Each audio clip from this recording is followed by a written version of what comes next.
Hello, ladies and gentlemen, boys and girls, people of all fandoms. I am Ferret. And I am the Angry Raccoon. Welcome to the Ferret and Raccoon podcast, episode 4. Yes. So let's begin with an update. Yeah. How you been, Ruben? I've been good. I've been good for now. Got work to do. Uni life is tough. Especially when you're in your third year. Yeah, it's gonna... Yeah. All the work starts piling up. It's doubled, and it's pretty hard to get into the spirit of, especially when I'm kind of at a bit of a I would say writer's block. Yeah. But you can't really say writer's block when it comes to like my profession. But you know, I'm in a lack of creativity at the moment, which I'm just trying to.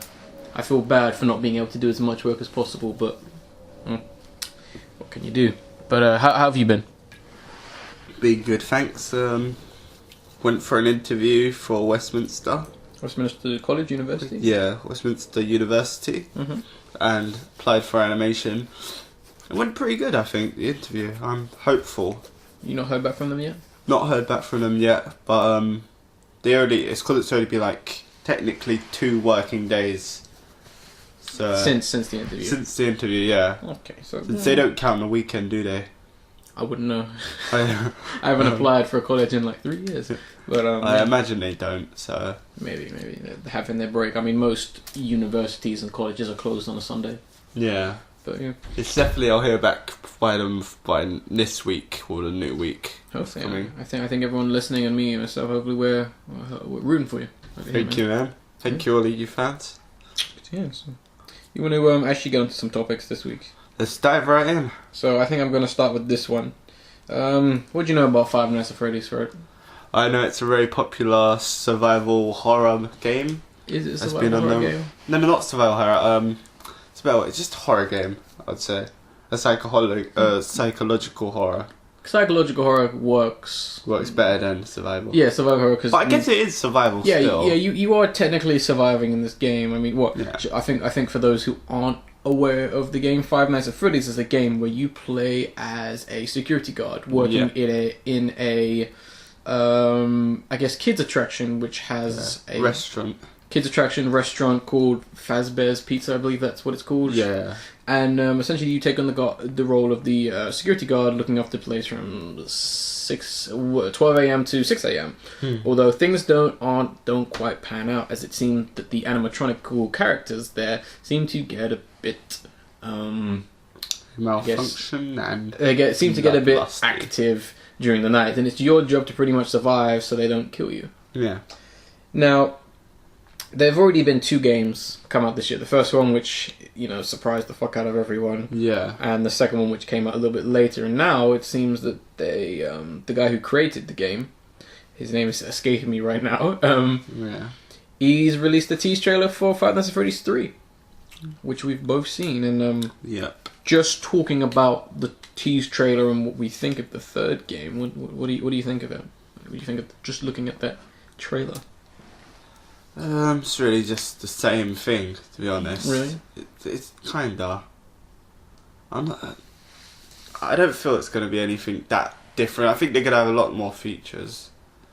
Features? Do you mean the game, Yeah, the game, yeah. Okay. A lot more different modes and stuff like that. Mm-hmm. But essentially, it's just basically another reskin. I think he's not actually taking his time to work out a proper storyline. Well, in depth and all of that. You can question: is there even a storyline to this game? There is an underlying storyline which is hinted at through Easter eggs. Like there would be newspaper cutouts on the wall you could view in gameplay and stuff like that. But they don't really explain anything other than through the form of audio books that you hear during gameplay. Okay. But it just seems like he's just recycling the success of the first game. Well, he has a thing going on. He has, but I think once you do that, you remove any credibility to a franchise. It seems like he's just repeating the same old stuff. Is it the fact that the game has come out so soon, do you think? It's very because it's only one guy. Yeah, doing and this. it's 2 have come out in the same year. Well, on the flip side, could the same not be said for EA and Activision and Ubisoft? They released the same game. Yeah, that's why I don't really like their company. I mean, well, fair enough then. I mean, I was just kind of make sure that you're on that wavelength, but I definitely am. I mean, your idea is perfectly fine. I mean, this is the third in, I guess, a franchise, and I think the last game. Yeah. Because I watched the trailer and I was generally interested in what could possibly happen in this game. Because out of the two, this looks like it's going to be the one that could be the more different of the three. In my opinion, just a few details to throw out there. Instead of you having to fight off 5 animatronics, it seems you only be fighting the one. Which definitely is a change of pace, because it seems that the other characters aren't in this game. Which I guess to a lot of people's upset, they're probably upset. And also, just looking at the trailer and what it's saying, some of the the taglines kind of thrown suggest that this may be the trilogy, the final one. Yeah. I don't see him making a fourth, personally. I don't either, to be honest. I think he's literally gone down the route of, hey, this is a success. Well, now I can make it into a trilogy and finish off the story. Yeah. And hopefully you can move into something. I'll be very surprised if there's a fourth. Yeah, I think he's just thinking, how much can I drag on before it starts to get... before I start losing money. You know what I mean? I think he knows that. He doesn't strike me as someone who is just simply out for money, because if that was the case, then Five Nights at Freddy's 2 would have just been Five Nights at Freddy's 1. I know what you mean. Yeah. I think he loves creating them types of games. And he's got a good thing. I mean, the guy, he is an established, game creator. Yeah. And if you do a little bit of research on him, he used to make, I believe, kids games. Yeah. And those games are a lot of flack. Yeah. For it, and he's not been so successful. And I think there's one instance which some people might find this quite funny, is one of the major complaints with the last game he released before Five Nights at Freddy's was, he said that the character models looked very animatronic. Ooh, that's a good one. So yeah, I like the fact that in a sense he's kind of taken criticism and made this, I guess positiveness. I mean, he's made a weakness a strength. Exactly. Yeah. Which I give the guy props for. That's why I don't see him doing a fourth. I mean, I think he might just leave it to people. I mean, each game has been interesting in its own way, and with this third one, I have to agree with that. It has been. And I mean, if you want to look at it at a graphical aesthetic, I think this one looks a lot nicer than the other two. It does, but I think it's not really that hard to improve. No, and he's not going about that. He's not. No, he's because any kind of fake ass studio software will probably be like, we've added all these new features. No, he's just it's literally come out and said Five Nights at Freddy's 3 is coming. Yeah. He's and even the way that trailer is, it's very nonchalant. It doesn't tell you much other than some freaky glitched out robot's gonna probably come get you. That boy like he was having an epileptic fit or some shit. But he's just come out that I can see this being the third one, and I know a lot about the fandom and what people think, so I think he'll probably end it there. Most likely will. But regardless of whether he does or not, Five Nights at Freddy's is a thing. Yeah. And that's something I think we're gonna remember from years to come, whether for better or for worse, love it or hate it. I think this is one of the more memorable games of 2014. Really? I would say, yeah. I mean, granted, you can look back on games and be like, oh, there's going to be a staple in gaming industry. I think this game is a staple in industry. Really? Personally, yeah. I do. Well, think about it. Tell me another game that plays like it. Not really nothing off the top of my head pops up, but... Okay, well... I don't think it really does anything groundbreaking or surprising or interesting, doesn't, to be honest. But it is, in a sense, creative in that aspect. It is quite creative, I mean, I have to give it that. Sometimes the simplest ideas are the most effective. It's true. And literally, when you boil down the gameplay to Five Nights at Freddy's, it's literally you pressing a few buttons and looking around. Yeah.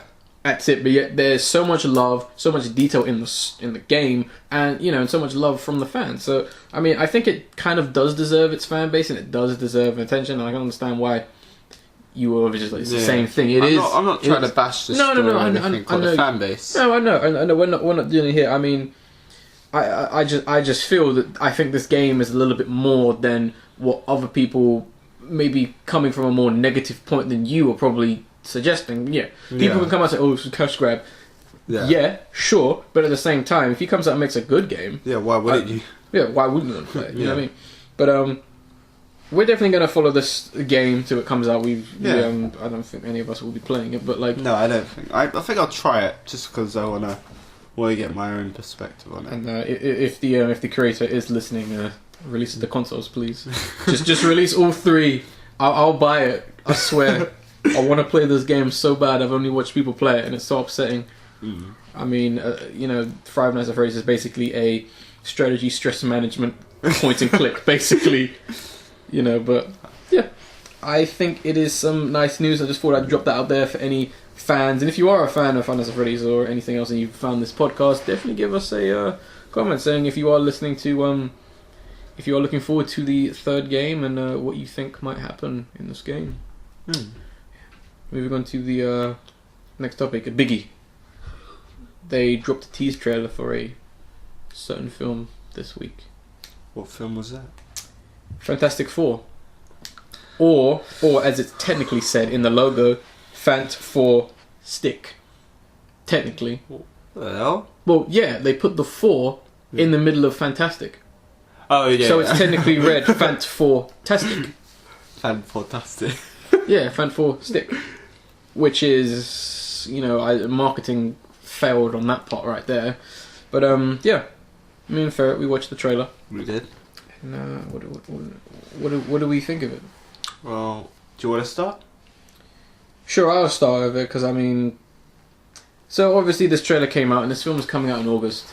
And I think we've already talked about this film, and it's just not needed, not special. And we finally see the trailer, and I watch it, and it's just generic and boring as hell. Yeah.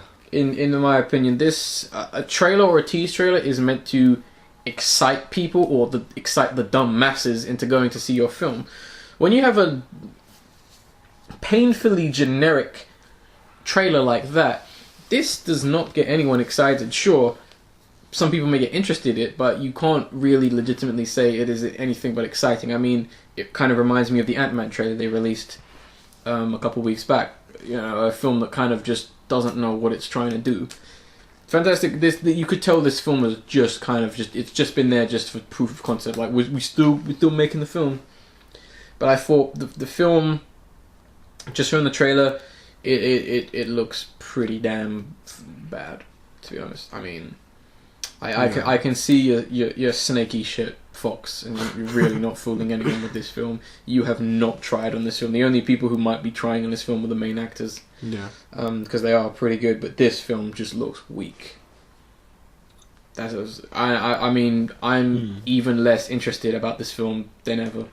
I don't even think we'll be talking about this film ever again after this, because it's just, there's nothing to say when you can talk to high heavens about what makes a bad film, but when you've got nothing to talk about with a film, it's just like, this film is going to be disappointing. I can guarantee you that, and the CGI looks pretty damn fake as well for a big blockbuster film. Yeah.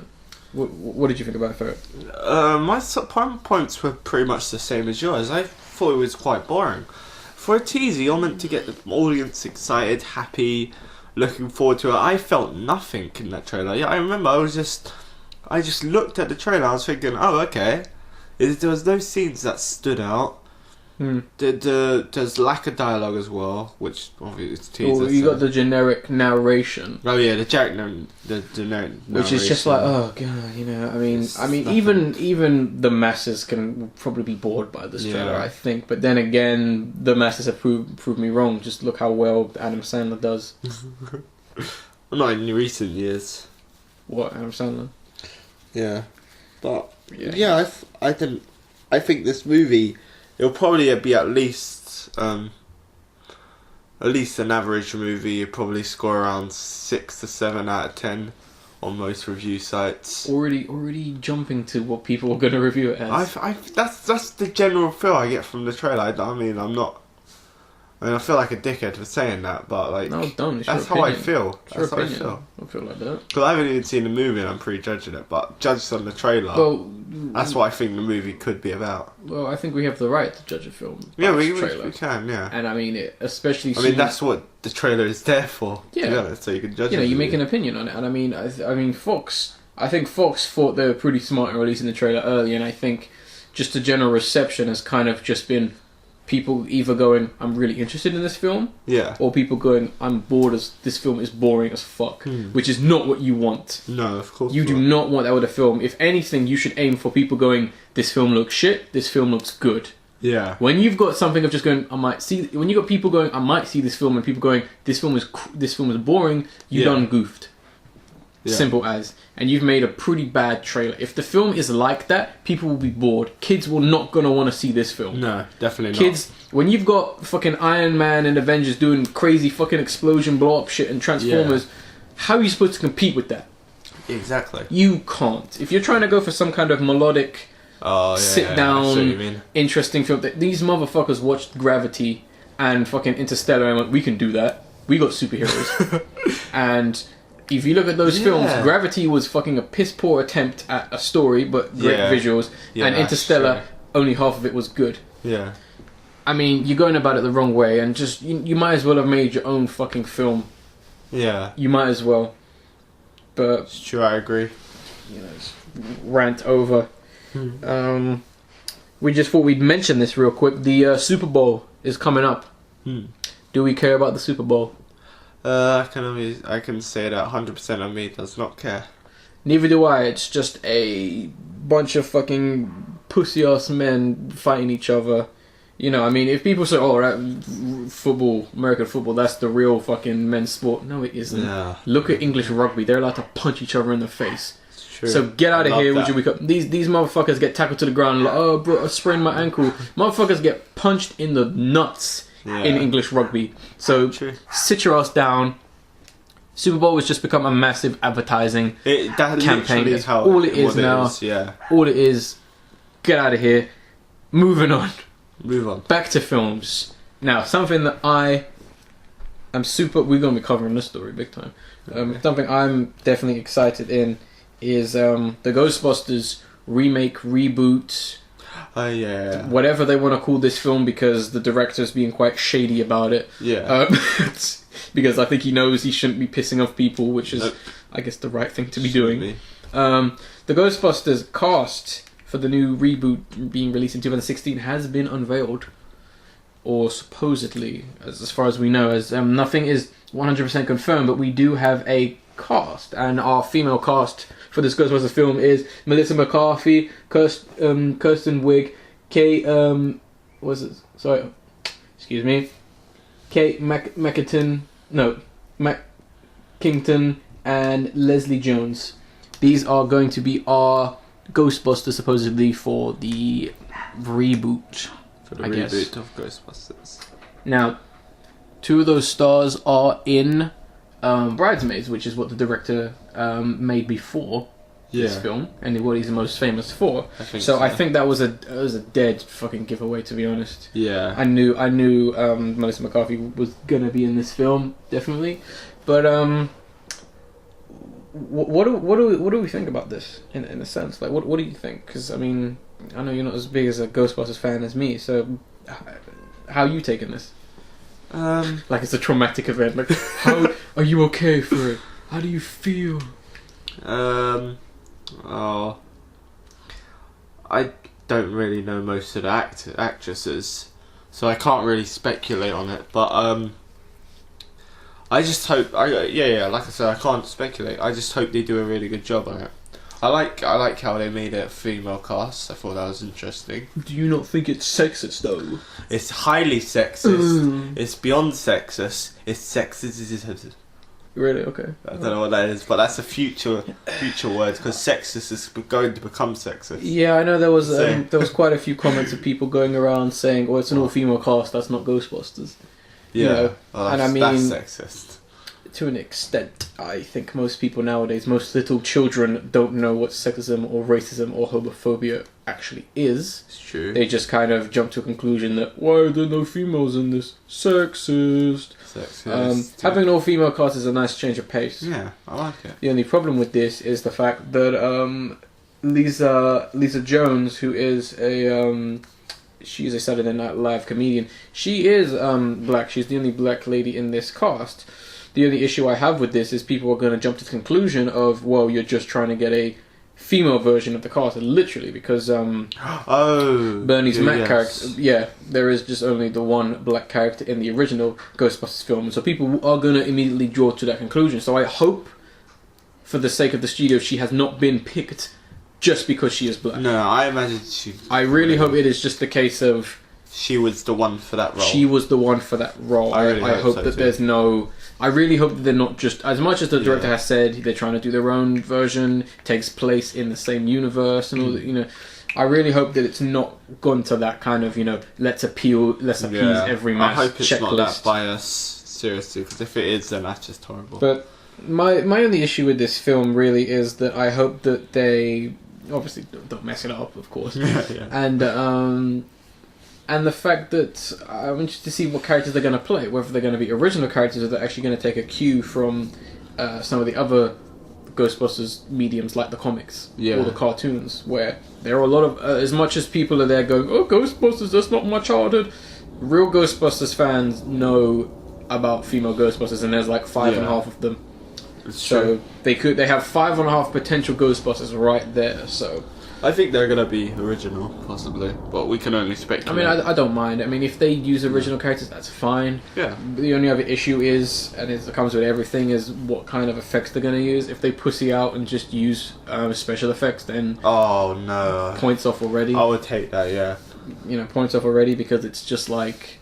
sure, you can do amazing things with special effects, but I'm still going to know it's fake. Yeah, exactly. Simple as. I mean, Slammer from the original film was real. Yeah. He was a real puppet.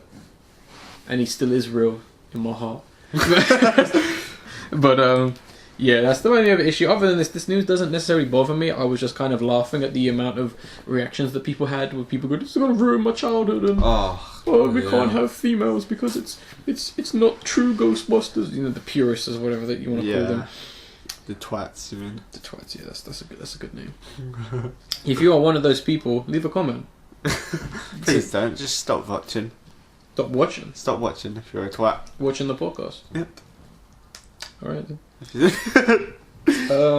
Moving on to the next story, we have an interesting one. Back to games.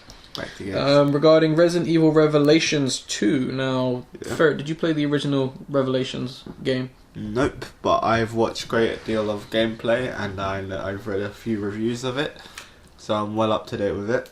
What did you think of it? Did you think it was a return to form for Resident Evil? That's just the way to sum out, yeah. It was a return to form. It's a really solid game.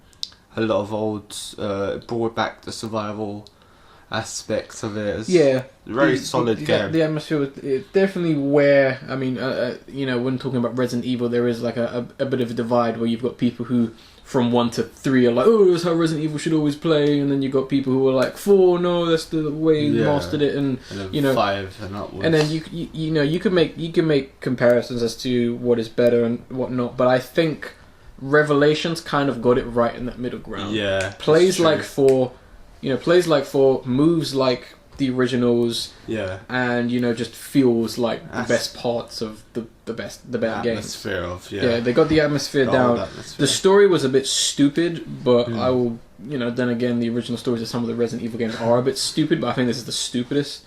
But other than that, it was a good attempt. Yeah, and it was shocked everyone, I believe. Yeah, when it came out, Capcom made a good game. It was like, whoa, shit, Capcom. And it was for the 3DS. 3DS, and then later ported the previous gen consoles, for PS3 and 360. PC as well. PC. So everyone kind of got to play this game. Now, I guess it would be no surprise that there is a Resident Evil Revelations 2. Yeah. That was confirmed a little while ago last year.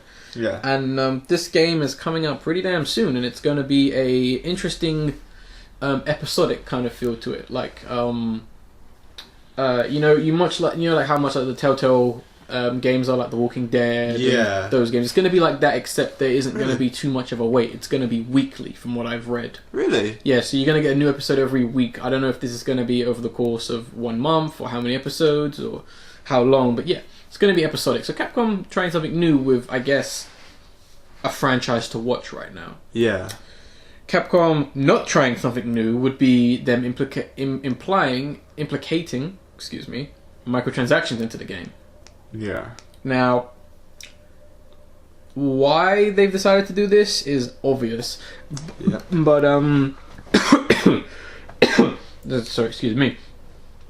The argument has been made that microtransactions just, they're useless and just money grabbing, but at the same time, you don't need to, buy them. No, you don't. But it's more the principle that they're there, and I thought this was a pretty dumb move from Capcom to just, implicate this for no real reason. I mean, it's an episodic game. Yeah. I mean, what's the point? I mean, Capcom is obviously not doing too well. They haven't really got anything on their plate, and this just says fucking money hungry as shit. Yeah. I mean, it's a bit, well, I wouldn't say disgraceful, because I think, unfortunately, we're kind of used to it when it comes to those shadier companies. I mean, yeah. Even Nintendo kind of dipped their hand into it. I think we talked about that two podcasts ago. But I think it's just something I just wanted to bring to people's attention, just to kind of say, it's here, but I don't think there is too much to be making a deal out of, because I don't see them doing anything as snaky as what EA did with the Battlefield games. What they're planning to do with the microtransactions is for a separate mode called Raid Mode. Raid Mode. All yeah, right. And what basically you can purchase is an item called Life Crystals, which allows you to continue where you died previously, rather than starting it from the beginning, they said. This is becoming a much bigger trend now. Yeah, and sadly. I'm actually surprised. I thought it was just going to be the case of, if you want more money and you want a better gun, but the fact that it's an extra life is, I think they've been looking at that Candy Crush a little bit too hard. I wouldn't be surprised if there's a mood board kind of saying Resident Evil, Scary, and Candy Crush. Oh no! So I wouldn't be surprised. Which is a bit of a shame. Capcom, don't goof up. You might have a good thing here. Yeah. You might. Although personally, I'm not really interested in Revelations 2, because the whole episodic thing just not interested me. I'll just wait for the disc. Yeah, exactly. I think that's just a gimmick. It definitely is. No more just than a gimmick that I think they've got. I mean, and then again, the Telltale games and their episodic things, they're not. Despite the fact point-and-click adventure games have been kind of making a comeback, they're not really of that height of mainstream to some extent. That they're not really the pioneers of gaming right now. No. I mean, there's still a lot of people who are just kind of like, whatever, I don't care. And it's a shame that franchise or that genre has kind of died off. But at the same time, for Capcom to kind of do that with Resident Evil is it's a bit odd. Could you imagine that with like something like Call of Duty? No. I hope we don't see these gimmicks appear. Telltale presents Call of Duty. Oh god, no. The story mode. Well, they're doing one for Minecraft, but whatever. Really? They're doing Minecraft? Yeah, Telltale. It's because Microsoft owns Minecraft, a game that will never get old and isn't old anymore. They own it, so they decided, hey, let's try and do something with the franchises we have.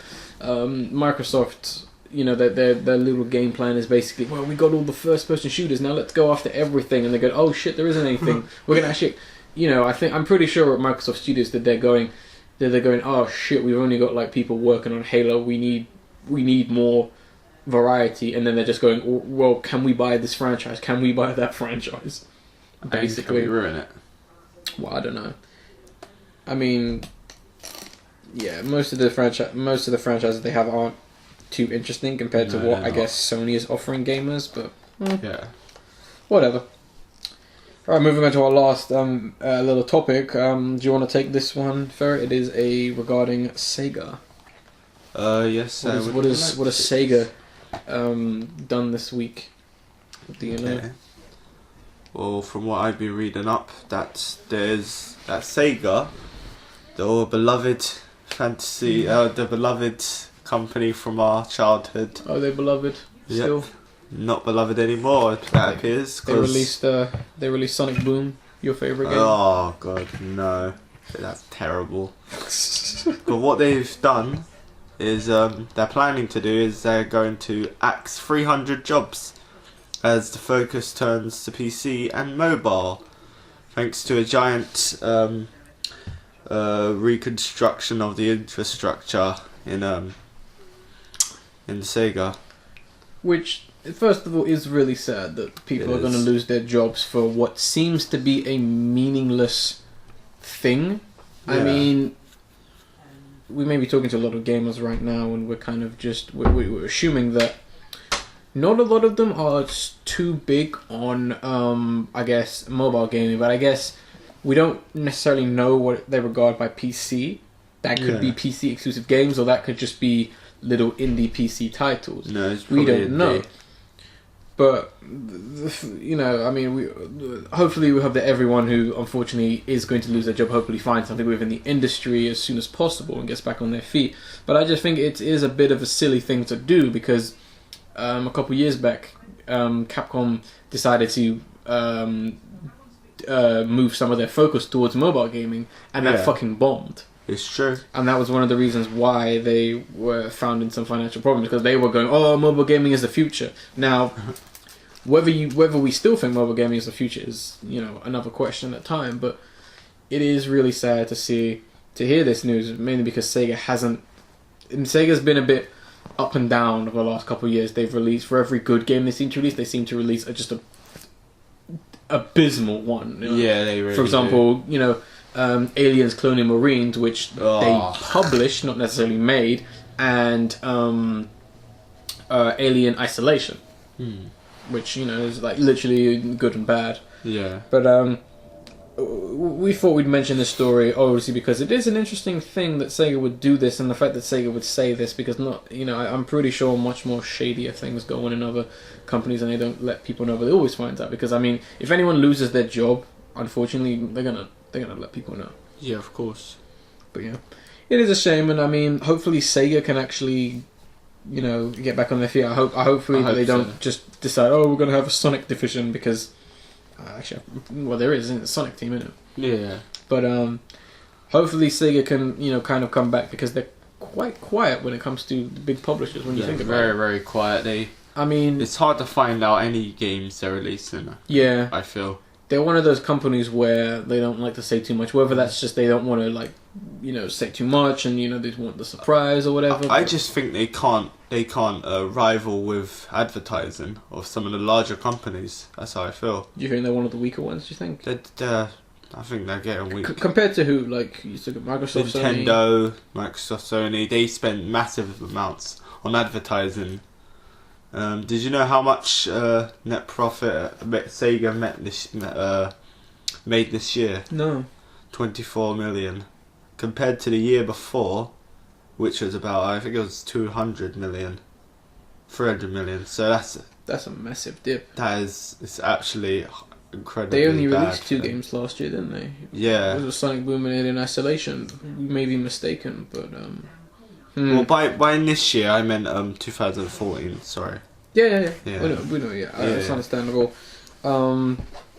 Yeah, massive dip. I mean, it's horrible. Oh, do you think? Because obviously it's known that games are costing a lot more to make now. Yeah. Do you think we're gonna lose some of these companies? Do you think we're gonna see another THQ incident? Do you think? To be honest, I think Sega. I think that's going to happen to Sega, where they're going to have to just sell off their assets because they won't be able to compete. I mean, well, I don't think they can do it. So maybe for like the last decade, they've been struggling behind. They've had some hits. They've had some hits, but like compared to most of the other. But then at the same time, everything that's released for all the other game companies, not a lot of them have had the most solid track record in the world. I mean, no. the only game company I can think of who've had just legitimately a solid track record when it comes to sales and critical response has been people like Rockstar and but I don't think we'll see Sega disappear as of now. I think it's more or less Capcom, because Capcom, there's more of a chance because Capcom aren't really aware of anything. No. At least with Nintendo, they're aware that they're struggling. With Capcom, they're kind of just anything goes right now. Hence why they've got the Resident Evil Revelations, microtransactions, and episodic thing. They're clamoring for the next big thing, despite the fact they have one of the wealthiest backlogs of any game company, true. which is just stupid. I mean, I don't understand. Why won't you just do that? It's because they don't see it how gamers do. Like, we can use, this is obviously a classic case. Like, people will be shouting at them saying, "We'll make another Mega Man game." They know for a fact Mega Man is going to sell a lot of money, and they know they make a profit. But the thing is, to them, Mega Man is only going to make $1 million. To them, something that plays generic as fuck like Call of Duty will hopefully make them the big bucks. Yeah. They don't see that. They don't see a million isn't a profit. No. They could make a brilliant game and make $1 million. They'll go flop. They need to make something that's more generic and more for the masses. That's gonna they hopefully get it. That's why they're leaning towards other games as such, which is why it's their loss, because they're gonna end up shooting themselves in the foot. I already have. Well, yeah. Here comes the second barrel. Yeah. Okay. So we're going to move on to the main topic now, which is kind of going to be an original question. It just kind of comes, regarding the Ghostbusters cast, and that is, should we really be worrying about all these, details and the nitty gritty, as I've put it? And what that basically means is, whenever a film has information, we could use comic books as an example, and that's the whole, this character's confirmed for the film, or this character's not going to be in the film anymore, or we got this director, or the film's going to be about this. Do we really need this reported on, or should we really care about this shit? Do you think? What are your thoughts on it? To be honest, I think no, I don't really like the idea of knowing everything before you go see a movie. Yeah. Do you know what I mean? Like, do you feel like, when you go to a film, let's say a Marvel film or DC film, do you feel that there's almost nothing that you don't know about, in a sense? Yeah, exactly. I feel when I go to the movie, it feels like I already watched it. I always feel like I know everything. I just want to see all the action happen. As it said, I feel. Yeah, that's how I feel. I feel like there's no secrets anymore. There's no mystery to certain movies. It's always just, oh, well, I know the plot, I know it has a big twist at the end, I'm gonna wait for that, try to guess it. Do you know what I mean? I hate that. I get you. I mean, I think nothing is a secret anymore since the internet came around, and I think that's a fact that that's just something that's gonna be apparent. And obviously, we're not trying to say we should bring the secrecy back. I mean, that information is gonna get out there, and it's your choice to learn about it or whatever. It's always going to be available. Yeah, it's always going to be available. But I think what we're more kind of going on about is should we really be almost rabid worrying about these things? I go back to the Ghostbusters cast. People are some people are losing their shit over this. Yeah. And think about it. A couple years back, we wouldn't even really know. It would only be the people who read the magazines and love the films who would really know about, these characters are going to be in it. And now a bunch of people obviously have found out, and they found out the information, and they're expressing their opinion. I mean, granted, back in the day, people, if they did find out, I'm sure people would still be livid. Yeah. But is there a sense that we're spoiling ourselves? We definitely are. I mean, most people, they already have a review for a movie before they've even watched it, because they know. That's always happened. That's always happened. No, but I mean, they already know most of the plot and everything. Oh yeah. What's gonna happen? I mean, that's how it is. There are films that I just stay away from. When Guardians of the Galaxy was coming out, I stayed the fuck away from that film as much as possible. Yeah, I only watched the trailer once, and that was it. I never watched it again. Well, you didn't like it, the trailer? No, I like the trailer. But no, I mean, why did you try? Oh, you tried to avoid it. So I tried to avoid as many spoilers. Oh yeah, of course. Because I didn't want that. I was just right, I'm seeing this film, and I went to go see it. I never wanted to see anything else, and I think that's true. If maybe any listeners out there are kind of in the same position where they're kind of thinking, we are spoiled a bit more. I'm just sick of the spoilers. Here's what I do: watch the trailer once and make your decision just on that trailer. If the trailer can get you to go see a film, then there you go. Don't see anything else on it. Don't read into it or look on Wikipedia. Yeah, I mean, all these. I think it's more the case of the casting that gets on my nerves, because I think people just they focus so much on the casting. We could go back a couple years and just look at the whole Dark Knight, right? Dark Knight. When they were bringing up who's going to play Batman, the next Batman, the Joker. And the joke, well, because everyone lost their shit over What's his name? I forgot. Heath Ledger. Keith Ledger, yeah. Heath, not Keith. Yeah, Heath Ledger. Heath Ledger, when he was playing the Joker, and I think a lot of people, although this was a little bit more muted down compared to today's times, I think there was a bit of like, oh, we can't play the Joker, and that's always going to happen, unfortunately. And obviously he played it, and he delivered a fantastic performance, in my opinion. And it's the same with recently with the whole Batman vs Superman film. Yeah. And with Ben Affleck being Batman, and people were just losing their fucking shit. And what I found funny was people's argument. People had very pathetic arguments. I mean, there was a lot of arguments. People were like, why don't you think Ben Affleck should be Batman? They were like, he was Daredevil. And it was just like, really, that's it.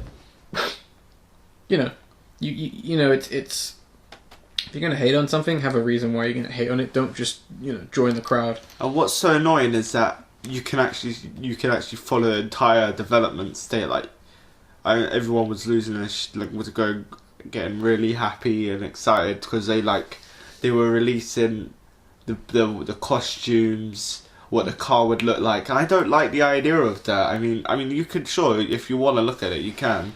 Yeah. But I really don't like the idea of spoiling it so much. Like, every fine detail. Like, do you think that, especially with these comic book films, do you think that they have to kind of spoil this shit just to kind of say, look, guys, we're doing something. We come on, get excited. Do you think that there's maybe the element of maybe the higher ups kind of going, oh man, who's they're kind of talking to the director and going, oh hey, people keep them excited, get them hyped for this film. Do you think there's that case of that to an extent, which is why we're always getting this news come out, kind of going, this actor's going to be in it, they showed off this, they showed off that?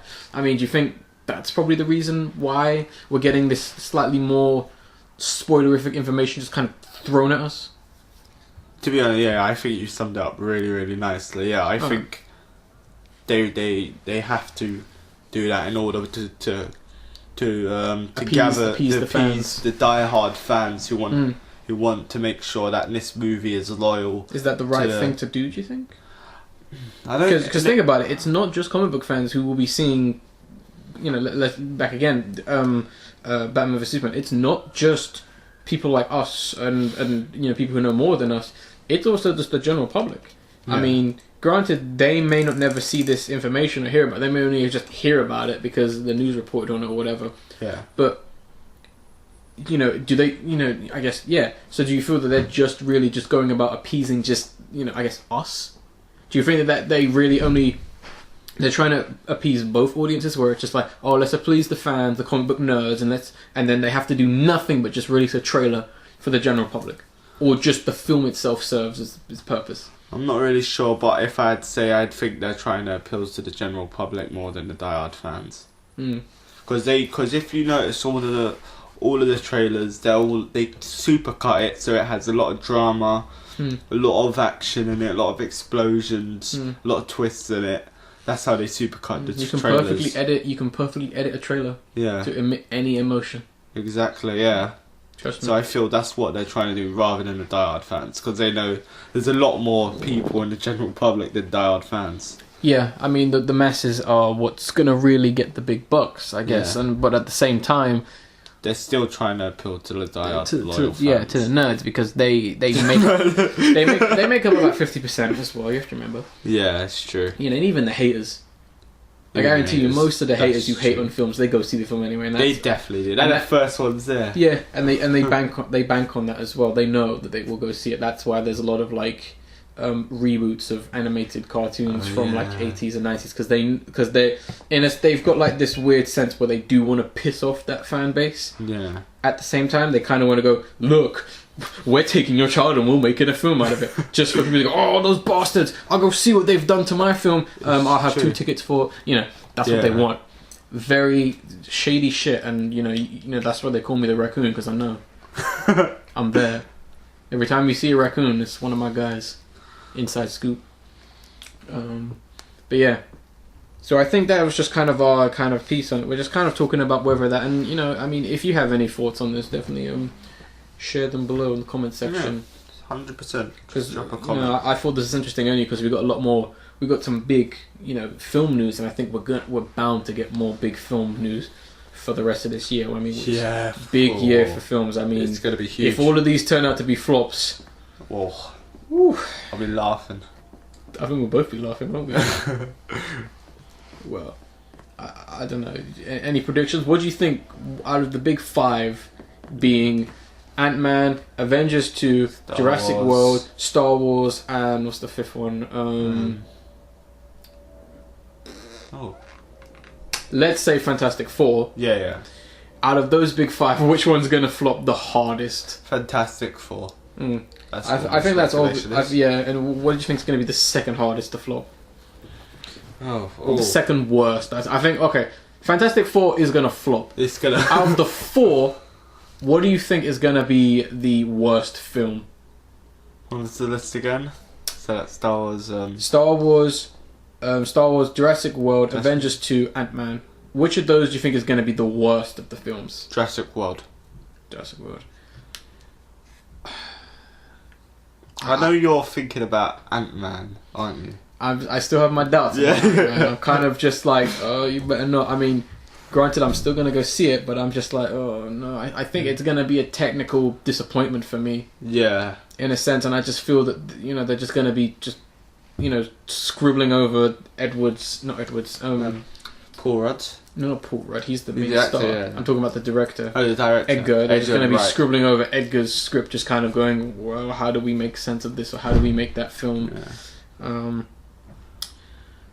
I mean, I think it's fairly obvious that Star Wars will be the biggest film. Yeah, regardless 100%. of whether it flops or not. But I think it won't flop there. My speculation. Well, technically it won't. Even if it's a shit film, people will still go and see it because there's stupid Star Wars fans out there who just like, I've just been salivating for another film, and it's just like, get a life, I guess. Curious, my thoughts on Star Wars is that J.J. Abrams, he's a solid director. I mean, I like his work before, like Star Wars and a lot of others. I know others can criticise that a lot, but I think he's going to make a solid movie. I think that there's going to be, even if it's a solid movie, there's the diehard fans that are going to hate they're going to hate it. Better than the prequels, obviously. It's going to be better. It's going to be way better than the prequel. J.J. Abrams is way more. J.J. Abrams and the team they seem to be way more competent than fucking definitely are. People working on the prequel. I mean, fuck. Yeah. I think it's going to be a good movie in its own right. Is there no excitement for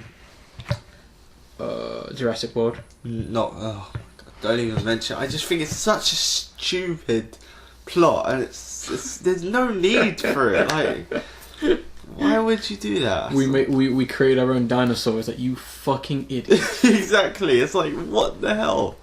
That's. It's like it's not cool. It's not like, oh, let's mix. What's the coolest things? Oh, we can mix like dinosaurs. Like, it's obviously stuff. A T-Rex. The new. Obviously, they're not gonna mix a Triceratops or anything, are they? It's obviously a T-Rex. Yeah, a cat with a Triceratops on it. What? That's why I need to work on the movie. Yeah, you make the sequel, Jurassic World 2. A dog with a T-Rex. That was ugly. No, I don't want to see that. It would have its tail waggling, like a fluffy tail. That was stupid. Yeah. I guess we kind of got to mention Avengers 2. Yeah. Don't really care about that film because it's got my least favourite guy in it. Since it's Marvel, it's going to be a solid movie. It's going to be big, and the little kids are going to hype over it. They're going to hype without the sugar. So, but I won't like it because, like you, I also hate Ultron. I think it's such a dumb character. It is like when I first saw it, I was like, what? Who is this alien robot motherfucker? Exactly. What the hell? He's not even how. It doesn't even compare. You can't even compare him to the other ones. In terms of strength, like villains. In terms of strength and stuff, he's just a bloody robot. I can stick him to a magnet or something. I don't know. I'd love to see how they defeat him. I have a feeling they won't defeat this enemy. Nah, they won't. Because they can't, because he's the ultimate. They'll probably do something stupid like, freeze him, send him into space, something. You know what I mean? Like, freeze him, send him to space. Well, he's in space now, or like Carlos from JoJo, yeah. Or they can seal him underground in this super. Or like what they did in the original Fantastic Four film, where they just put Doctor Doom in like a fucking metal case, and it was just like, that will hold a dangerous villain. Exactly. That's what I was just about to say. Like they'll keep him in a government facility. So they'll let him go at the end. You've learned your lesson, Ultron. We'll let you go. Yeah, it's silly. Yeah, it is a bit silly. But no, moving on to one of our last subjects. Hey, guess what I've been watching? Which is, I actually finally watched all of this film. I finally watched all of Pan's Labyrinth. Really? Yes, I finally watched it all. What did you think of it? I thought it was fantastic. Exactly, yeah. Was that a slow clap or just a general clap? I was just like, triple clap. Yeah, it was a really good film. It is a film that I've only really seen bits of in parts and that. So to finally be able to sit down and watch the whole film and get the whole story was awesome. I thought they definitely managed to get both sides of, I guess, the story for anyone who's seen it. It's got like more of a wartime kind of struggle kind of story, more of a fantasy demon type story. Yeah. I thought a lot of the practical effects were awesome, especially the thorn. Yeah, I think that's what he was. I think it was just what he was referred to. Looked particularly awesome. I also like the fact that he just backed away into the shadows. I thought that was fucking awesome. Very fucking ominous. That's how I leave the nightclub. But yeah, I thought that was awesome, and obviously that weird skinless looking guy with the hands without 4 eyes. Yeah, he looked awesome. Yeah, he was. That was the part of the film I was like, "Run, girl, get out of there!" I'm going there. Typical black person in the cinema. Oh, he gonna get you. She did. Oh no, she didn't. Could you? I could not. A stereotypical black woman just watching Pan's Labyrinth. Oh god. That was funny. Look at that phone. He did not just say that. Look at that demon. Look at that demon. She better get fucked up. But I thought the film was really good.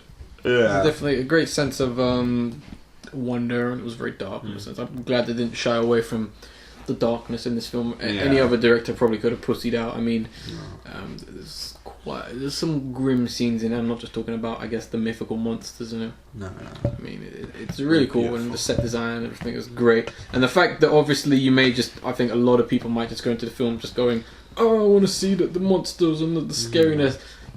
I guess the other side of the story really does hold your attention. It does, which is good because you know there's a lot of not really plot points going on, but there's a lot of things going on that you're kind of just like, oh, I'm gonna focus on that, and they tie it all together very well in the climax, which is pretty good.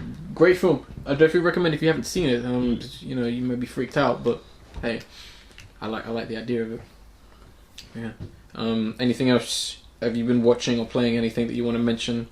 Well, I went back to the Millennium, right? Millennium. To be the start of it, I watched the movie called Layer Cake, which was... Layer Cake, oh yeah. Filmed 2000, the year 2000. It's for those who don't know, it's a British gangster movie. Starring Dave Craig, right? What's his name? Daniel Craig? Daniel Craig, that's it. Oh, Daniel Craig. Yeah, before he became James Bond and reached stardom. Wasn't he already famous before that? Or? He was semi-famous, I'd put it like that. This was the movie that really pushed him. Alright. That's what a lot of people say. It's a very good movie. What's it about for people who might not know? Oh, I just said a British gangster movie. It's about it's a very complex plot that I don't really want to spoil, but it's basically just about a guy who works as a gangster. Works as a gangster. Is that something to put in your CV? Okay, job interview. What was your previous job? I worked as a gangster for 2-3 years. Gained a lot of skills there. Yeah, I gained a lot of skills, moving bodies. I networked a lot with some of the management, social person. Yeah, social heroes. I was really popular with some of the ladies and some of the other gangsters of the South and East End. That's a film. I'd like that. That'd be good. Trademark. We copyright that. Because I don't want to spoil the plot. No, it's fine. Yeah, so I don't want to talk about too. It's a British gangster movie. That's really. It's a British gangster movie, so you know it's going to be good. And it has a lot of Cockney accent, obviously. Hey. That's the idea. Yeah. What, mate? How you doing? Like a bit of Cockney. Yeah, a lot of bit of Cockney. Right, yeah. And for some reason, all British gangster movies are generally quite interesting, aren't they? Yeah, they manage to nail it each time in a sense. Yeah, I don't know how. That's weird, isn't it? I guess it's not a bad British. I'm sure there are some. No, if you're just talking gangster films, then maybe. No, British gangster movie. British gangster movies. Like, all the ones I've seen, they hold up pretty well. Yeah, only one that isn't that great is Rockefeller's. I don't like that much. Yeah, I've seen that one. Yeah. But yeah, it's interesting. Definitely a solid movie. Something to recommend? Definitely recommend it. Cool. Interesting. Right. Now, before we move on to the end of this podcast, I've just remembered there's two things we did not talk about. What did we talk about? We did not talk about the fact that they are going to be making a film out of Bat Kid. Oh, yeah. Back, I believe, was it last year? Was it? Last year, maybe 2 years. Last year, there was a young American kid who was unfortunately dying of cancer. He was suffering from it, and leukemia, wasn't it? I think it was cancer or leukemia. No, leukemia is a form of cancer still. Okay, all right then. So unfortunately, he was dying. He didn't have too much long to live. And he was a really big Batman fan. And so what a couple of people in what a town did is they decided to make him Batman for the day, or basically make him Bat Kid. And there is a brilliant video you can find on the internet which just kind of shows him, just a day as him being Batman. The whole town's in on it. They're kind of cheering him. He gets in a Batmobile. He's hanging out with this other bigger Batman. It's just a really great video. It is. The kid I do believe he is doing a lot better now. I think he's into remission. Yeah, he's improving. He's doing a lot better, so good on you, kid. Keep fighting the good fight. Always good to hear news like that. News we're not quite too happy to hear is, for some reason, Hollywood is trying to make a film out of this somehow. Yeah. I'm not sure how this film is going to work because the details are very sketchy. They've just kind of confirmed they're working on it, But how would you make a movie out of that? Well, you could make it a very sappy story if you wanted to, just to tug at heartstrings, which is what I think they might be doing. They definitely are doing that. They found out that it has a massive online following. They're just looking at what's popular, and I think someone has a checklist of whatever's popular. And I think I really hate it when people do that, especially Hollywood executives. I'm pretty sure when it comes to some of the films, I'm pretty sure there is one guy in Hollywood who spends his whole day just watching cartoons and going, we could do that for a film. We could do that for a film. And then there's another guy who does remakes. He just watches he watches some of the best films ever and goes, "Oh, this film is fantastic." That'll get people pissed off when we remake it. Remake that. That's a cult classic. Remake that. This film didn't do too well. Wait. And then there's another guy who says, wait there. Is it 10 years old? Nah, it's only 5. Oh, damn, we'll do it 5 years then. No, they remake films 5 years old. Oh, have they? What? They have. Oh, yeah. Well, think about it. The original girl with the dragon tattoo. Yeah. The original one was at the time 3 years old, and Hollywood went, well, we got to remake that. Yeah. An Old Boy. They remade that twice. Remade Old. I think they're remaking it again as well. Yeah, I think they're remaking it again probably. But Yeah, this story is a bit upsetting, mainly because I already know that this is going to be one of the biggest cash grabs out there. Mainly because I'm pretty sure they're going to get every single goddamn fucking famous star there is to just be in this film, just for any kind of cash appeal. And I doubt that they'll be donating any of the money to any kind of charity or research. What they're going to do is they're probably going to get Tom Cruise on it as well. Oh, you bring a Tom Cruise back. What? So is Tom Cruise going to be... What is Tom Cruise going to be in this film? He's going to be a policeman, and he's talking to Batman and saying, well, what are you doing? What are you doing? Again with this. He's talking to the kid. Yeah, he's talking to the kid. Oh, is it going to be the story where Tom Cruise plays the only guy who just doesn't get it?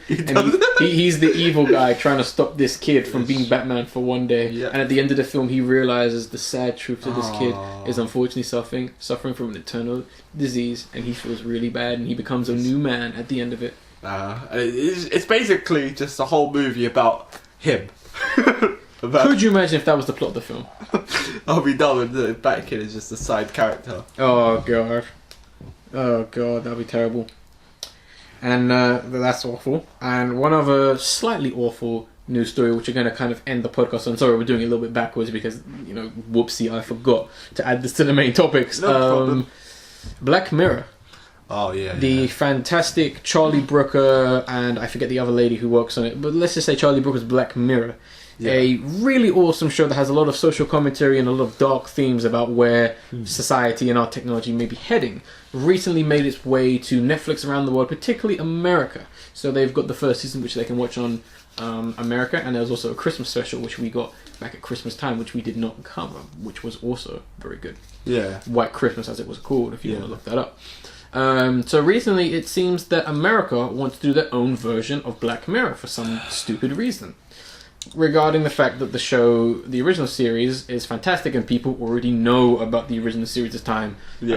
The American industry tries to make sure that the clueless ones stay clueless when it comes to them making shows. If you are American, question every show that is titled USA. It's true. Question That's every show. True. Yeah? And look it up. Every show that has the title USA, look it up. It's not more like half the time you're watching a half-assed show. It's true. But anyway, so supposedly they're going to be making an American version of Black Mirror. Now, this is not a simple remake, interestingly. It is going to be their own series. They're going to be doing their own series this time. Really? Yeah, it's not just a simple copy and paste. They're supposedly going to be doing their own series, which I give them a little bit more props for. Yeah, that's true. Because originally what happened was I do believe that they were handed the episodes to show on TV, and America kind of said, what are we supposed to do with this? They didn't really know how to market for it because it was only 6 episodes long. And it's in England. Almost an hour each. Yeah, and it's English, so we don't know about England. England didn't make this fantastic, groundbreaking show. America did it first. It's much like that South Park episode where it's like, Simpsons did it. It's basically America just going, no, we did it. We did it first. We're the best. And the cultural differences, so it wouldn't really appeal to the Americans Not really. that much. I mean, how many episodes really deal with issues that just affect England? Well, I know what you mean by that, but I just think like American, if it really doesn't apply to them that much, then because it's set in England, isn't it? So and it's set in a dystopian England. It's dystopian England, or world, if you want. So really, it can't. It works universally, other than the language barrier. Yeah. But I thought it was interesting that remaking it. The only thing that I thought was interesting is, this is a point to make, if anyone who's there going, oh, this is a bad idea, this is a good idea, we could get good writers on the show. Yeah. And they could make, let's say, 20 really good episodes or interweaving episodes. This could be a good series if they understand what they're doing, but at the same time, put it this way.